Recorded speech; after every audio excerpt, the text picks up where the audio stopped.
राहुल गांधी की संसद सदस्यता जाने का मामला। राहुल गांधी के समर्थन में उतरा जर्मनी।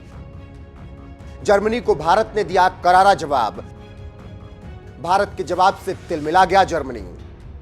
नमस्कार, मैं हूं आपके साथ रोहित। राहुल गांधी को कोर्ट के फैसले के बाद लोकसभा से निलंबित कर दिया गया। फिर शुरू हुई राजनीति और ये राजनीति विदेश तक पहुंच गई। कई देशों की सरकारों ने भारत सरकार की आलोचना की और कहा कि केंद्र सरकार विपक्ष को खत्म कर रहा है। और इसी बीच भारत ने अब जवाब भी दिया है। चलिए समझाते हैं क्या है पूरा मामला इस रिपोर्ट में। इन सब के नाम, इन सब चोरों के नाम मोदी मोदी मोदी कैसे हैं?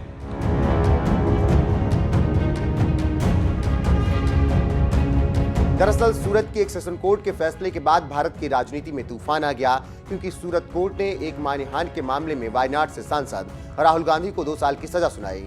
दिल्ली में इसके बाद राजनीति का पारा चढ़ गया और केंद्र सरकार ने एक्शन लेते हुए राहुल गांधी की संसद सदस्यता खत्म कर दी।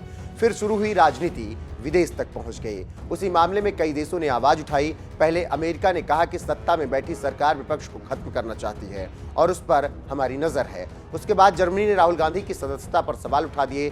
भारत के कई मंत्रियों ने जर्मनी को जवाब दिया, लेकिन अब एक बार फिर जर्मनी के बयान पर भारत सरकार ने जवाब दिया है।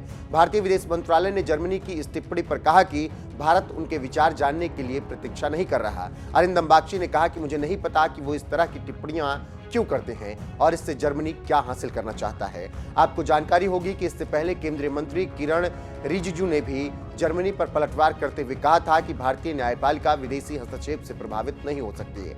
आंतरिक मामलों में किसी भी तरह की विदेशी टिप्पणी को भारत बर्दाश्त नहीं करेगा।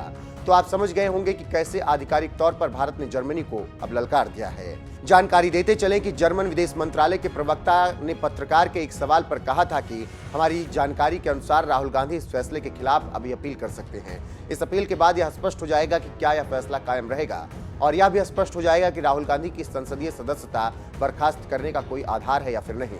लेकिन हम उम्मीद करते हैं कि राहुल गांधी पर कार्रवाई करते समय न्यायिक स्वतंत्रता के मानक और मौलिक लोकतांत्रिक सिद्धांत के अधिकारों को ध्यान में रखा जाएगा।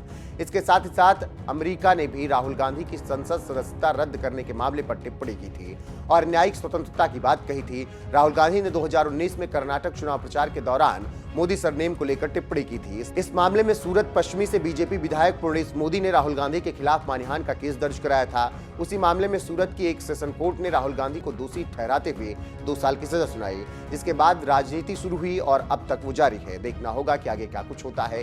कांग्रेस केंद्र सरकार पर लगातार आरोप लगा रही है, तो केंद्र सरकार और उसके मंत्री न्यायिक स्वतंत्रता की बात कर रहे हैं।